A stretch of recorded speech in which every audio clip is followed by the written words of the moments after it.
Welcome back. For this session, the focus is integrated ICE, advanced mapping platforms, and next generation LA closure. For our panel, we welcome Ayman Hussein from Cleveland, Chirag Barbhaiya from New York, and Bishnu Dhakal from Charleston.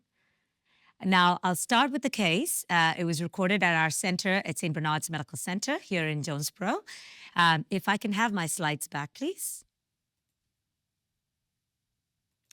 So what I'll be focusing on is the Abbott's new mapping platform with some of the new mapping softwares they have with the Inside system and their new version of the ICE, which is the integrated ICE, and the next generation of the Amulet LA closure device.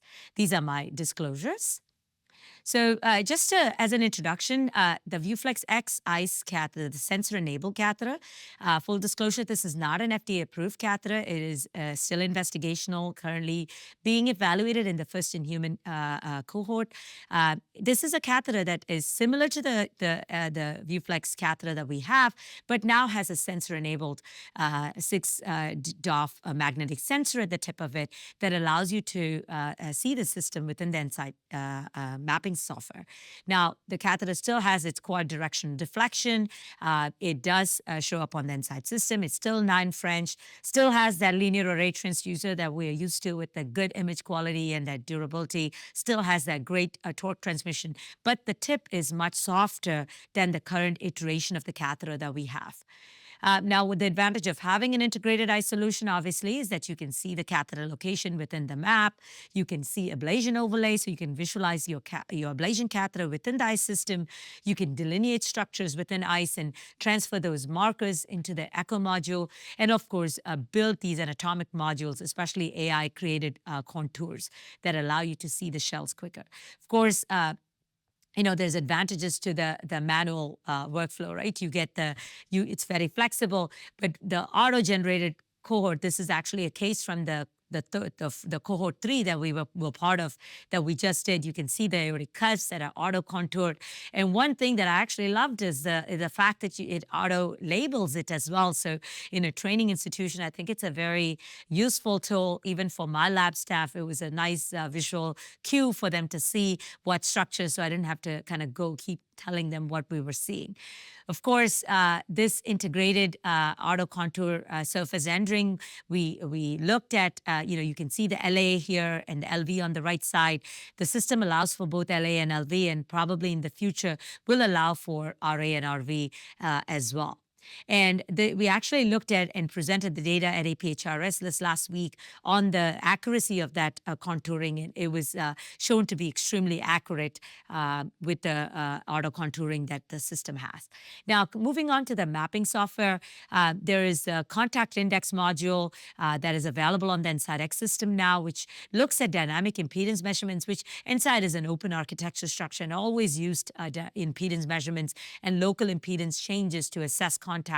And when the impedance increases, the electrode is closer to the tissue, and that delta can be used as a contact index to assess electrode tissue distance. And they've used this opportunity of being able to assess this dynamic impedance change onto their software to be able to visualize some of the other PFA platforms, such as the pentaspline catheter, and you can actually see the splines of the PFA catheter, and you'll see them shaded blue when that electrode meets that set threshold. So if I set the threshold for a delta for like 12, when it turns 12, the spline turns blue. So it's a nice visual interface and easy cue to the operator. Of course, you can also see these splines independently, and you can see the dynamic understanding of the splines to see if there's any crowding or inversion of the splines, etc., on the mapping software. One of the other configurations called the tripole configuration allows us to see a tighter recording antenna. So the module actually uses not just a single electrode, but all of the electrodes on that spline, and it allows us to see a little better near field EGM, which of course, remember, this is not a high density catheter, but at least it's a little better than the single electrode that we're used to. Now let me quickly jump into the case and kind of walk you through maybe a couple two cases that we had used these softwares and the ViewFlex SX ICE catheter in the first in human cohort. So this was a patient that actually was referred for persistent AF, 4AF ablation, also had some GI bleeding. If you could please play that video for me. And if I can have the panel back, thank you very much. So we usually get access with ultrasound and per close for our closure. But what I want to just kind of show is I have my ICE catheter up. I'm actually marking my CTI. And you can see I'm calling it my CTI ball markers. They show up on my mapping system. They show up on the ICE. But on the right bottom there on the mapping software, you can see the auto contouring, how as I'm moving around, it is auto labeling and it's also auto contouring, and you can see the level of accuracy that we have there. We're looking at the the appendage. I'm getting the transeptal there. The shell is actually made. I'm actually going transeptal with the 13 French Achilles there. And once I do the transeptal, I can actually mark that on my map. I like to take my ICE into the LA, and you can see how easily I can see where my transeptal was, and I can track through that. Of course, I use the ICE to get across into the left atrium. And once I get into the left atrium, I actually will do a little bit more, I would say, ICE model creation. And here I'm actually taking the grid catheter and mapping, and you can clearly see the grid on the ICE, which is a nice, you can actually see it both ways. And on the shell, you can see here we're starting to kind of bring the pentaspline catheter.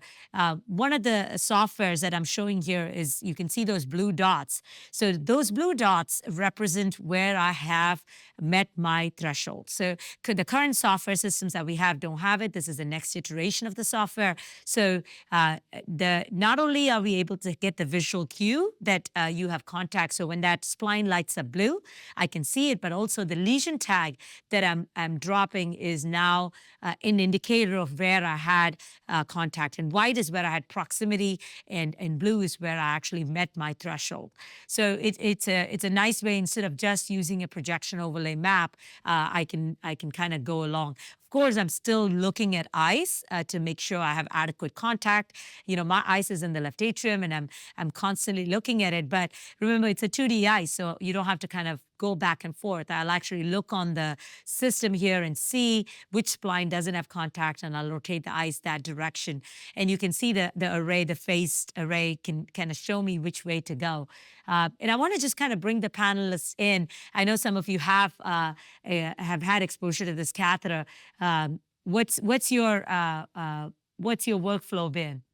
Chirag, I'll put you on the spot. Sure. Yeah. I mean, I think that the integrated ICE has been a nice addition. I have a very similar workflow in terms of pre-transeptal. In addition to marking the CTI like you do, in that same view, I like to mark the His, because when you have these complex lesion sets where you're doing linear ablation and you're worried about the conduction system, you sort of have that landmarked and you know where it is while you're working, which I think is a nice feature. Beyond that, I think that before the impedance-based contact became available on EnSite, I was really, really diligent about assessing splines with the best of my ability with ICE to make sure we had contact.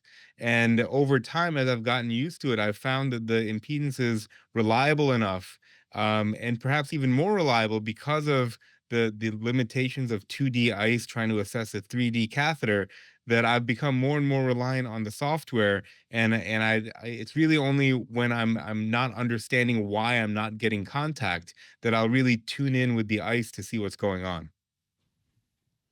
Yeah, one of the things I want to actually show here is if some of the areas in the ICE, you'll see that the tissue is much thicker, and before I would just have shadows of the catheter. And now I actually look at areas where it is much thicker. I want to have a higher density of my lesion tags.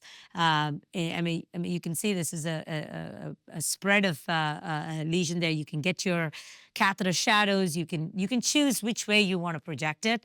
You can show it both on the NavX mode as well as the voxel mode.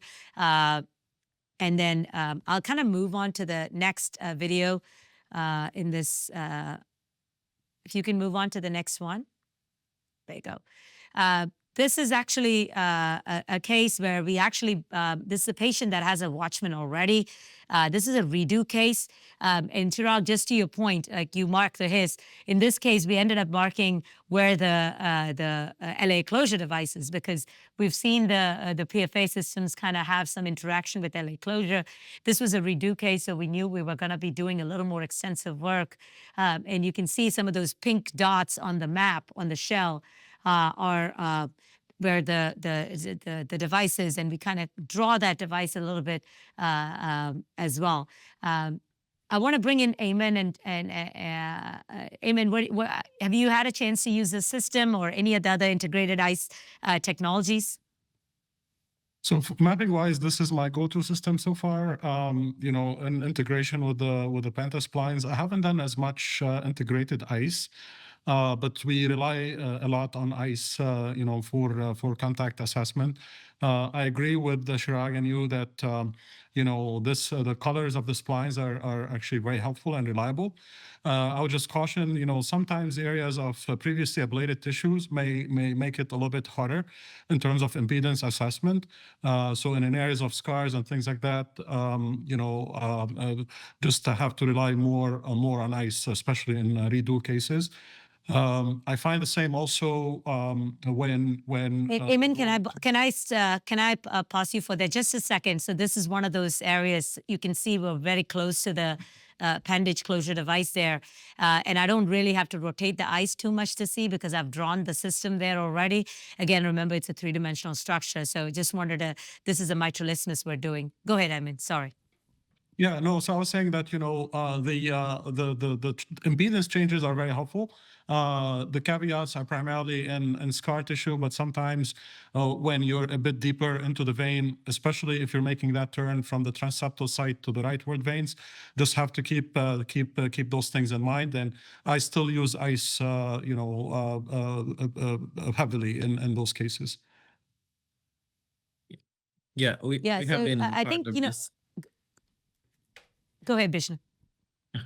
Yeah, we have been part of this VFlex ICE trial, and we are doing the phase 3 trial right now, and I have been using it very frequently. It's the contouring from the ICE is quite accurate. Then with the auto contour with the AI feature in the phase 3, it very accurately finds out even appendage and annotates the superior inferior vein.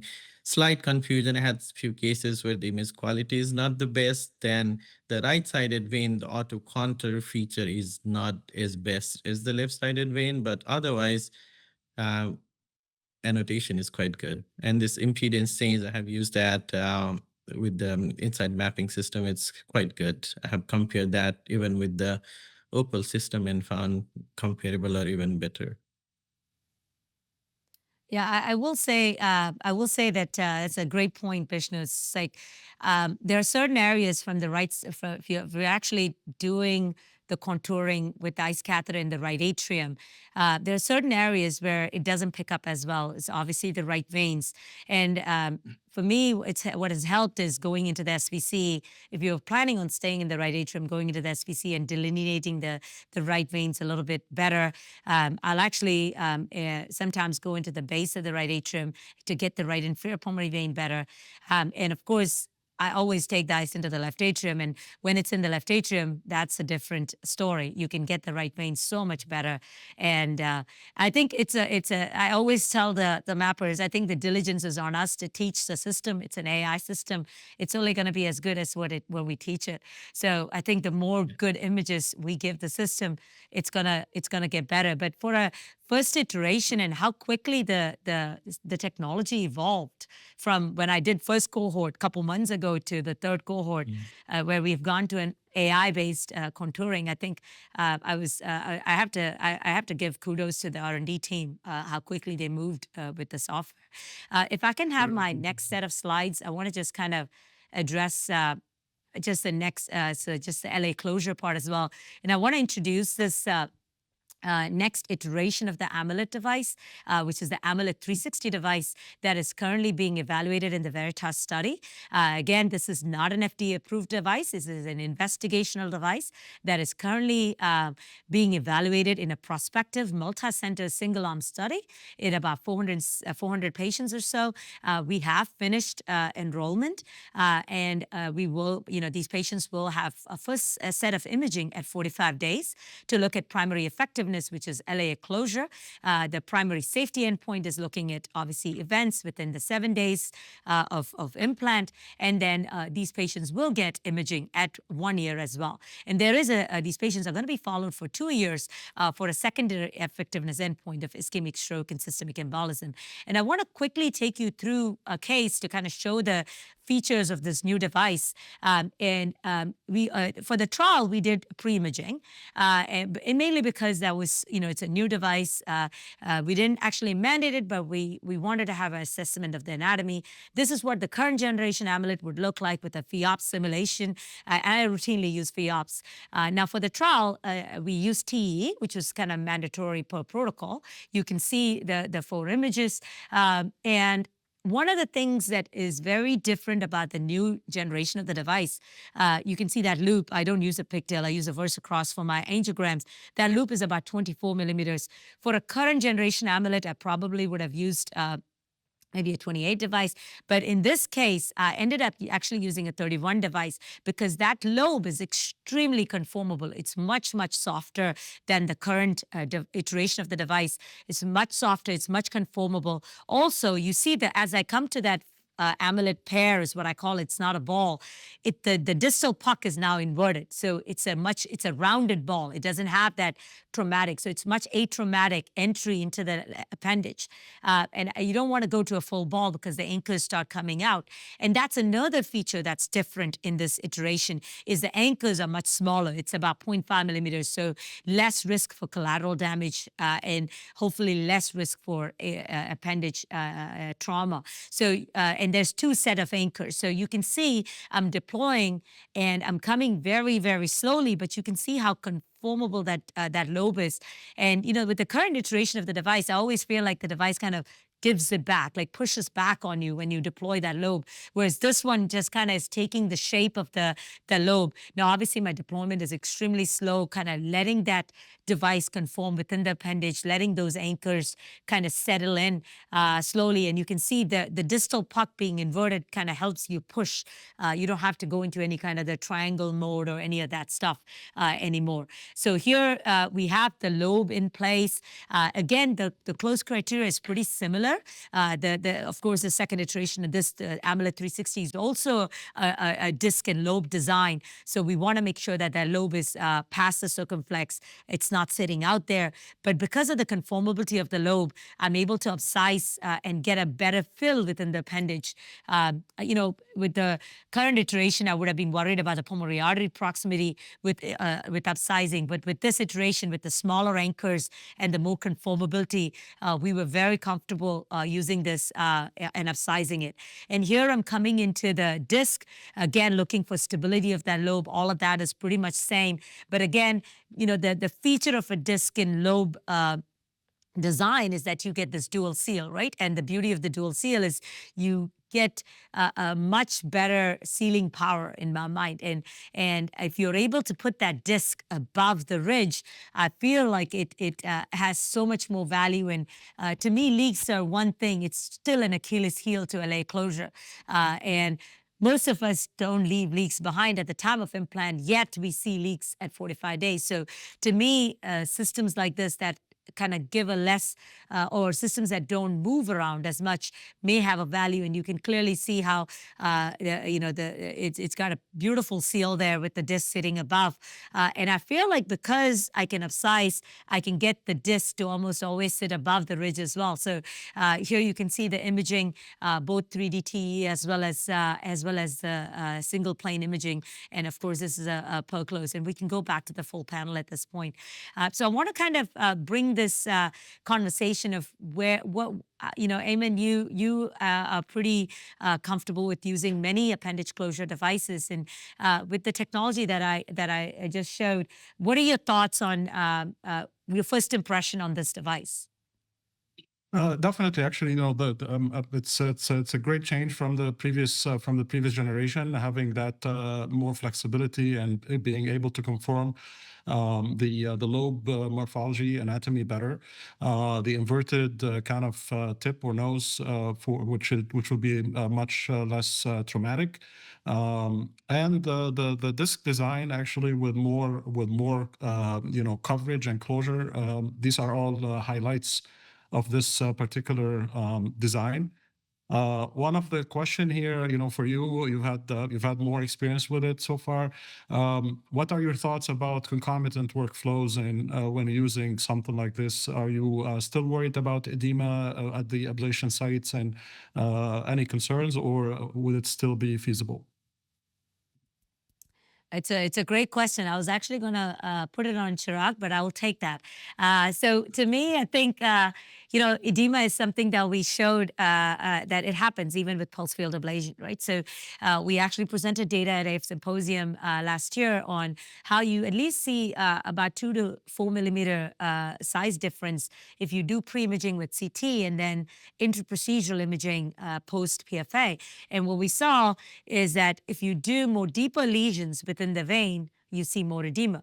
Now, having said that, concomitant procedures are definitely gaining momentum, and doing, one of my pet peeves about concomitant is you got to do them concomitant only if you can do both of them safely, because you can't lose the safety or efficacy of either one of these procedures. And so most of the time I focus a lot more on the PFA first, and then if I do not have a lot of edema and if I think it's something I can achieve, then I'll do the LA closure at the same time. But with this particular device, it's one of the challenges I think we will face is the disc. And I don't quite see us I don't quite see a lot of edema on the ridge when we do this, but if you're not, since the anchoring system is much deeper within the appendage, I don't see it as big of an issue with this iteration because it's more conformable. I'm not as comfortable with the current iteration because it's not as conformable, and I worry about the trauma and such. But with this iteration, I'm not as worried because of how it's performed, at least for me. Now, remember, this is very limited use, right? I've done about 40 cases in the ID trial, and it's just very limited use. But at least my first gut feeling is that I would feel comfortable. But the question I'm going to throw at you, Chirag and Bishnu, is I now have a disc sitting above the ridge, and you have a redo case that comes back. Does that bother you, or do you feel like you have it's less accessible to you because of the disc? Because at one end, we're talking about a disc and lobe because of a better seal, but are we compromising something, or are you concerned about anything? Yeah, I mean, I think that's a great question. And accessibility of the appendage and ridge area for a redo procedure, particularly when you have a mitral flutter or if there's a concern or for a vein of Marshall type trigger, how are you going to approach that? I think that as the ablation technologies evolve in terms of lesion quality with PFA, there are some I think there's an indication that we'll be able to overcome some of these challenges. But I think it is for that concern that I will often lean against the concomitant on a first procedure, because on that second procedure you often have to do lesions where you need to work in that area and potentially compromise subsequent ablation efficacy. Yeah, I agree with Bishnu, let me Chirag. ask you. Mhm. No, I was going to ask you, we just saw data from Ocean and Closure. What is your strategy today for stroke prevention in your AF population? And I would say if you can start from your low CHADS all the way to your high CHADS, how do you look at AF management today? Yeah, it's always a kind of shared decision making. If it is young, CHA2DS2-VASc score of 0 or 1, then you can safely discontinue anticoagulation if they haven't had any AFib. But it becomes a problem when the CHA2DS2-VASc score is higher on those patients. And the OCEAN shows that, yes, the Gerald 15 milligram versus aspirin, there was no extra stroke reduction with the Geralto, but I think the patient population they included is low risk population. If someone has higher CHA2DS2-VASc score of 4 and 5, I think they still need anticoagulation, or you can go for the appendage closure device. That's why I don't think we can apply that to all the patient, but in a very selected patient population. I have a lot of patients who say, oh yeah, I did ablation.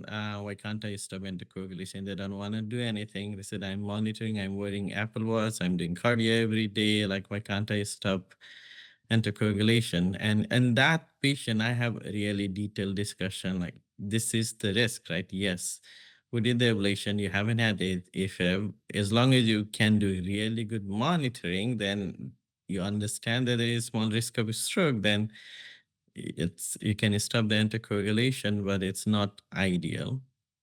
But now with the OCEAN, it makes feel a little bit comfortable. Maybe on a low risk patient, it mean it's not unreasonable, but we need more data. Yeah, I think Ocean showed us great data on like low risk population. But what gave me comfort is that for once now we have data from Alone and Ocean that tells us that ablation reduces stroke risk. I mean, the stroke rates were so low in the post-ablation population. So I think it gives me a lot more confidence that we're doing the right thing with rhythm management. But, you know, just one point on closure. To me, closure was a very high-risk population.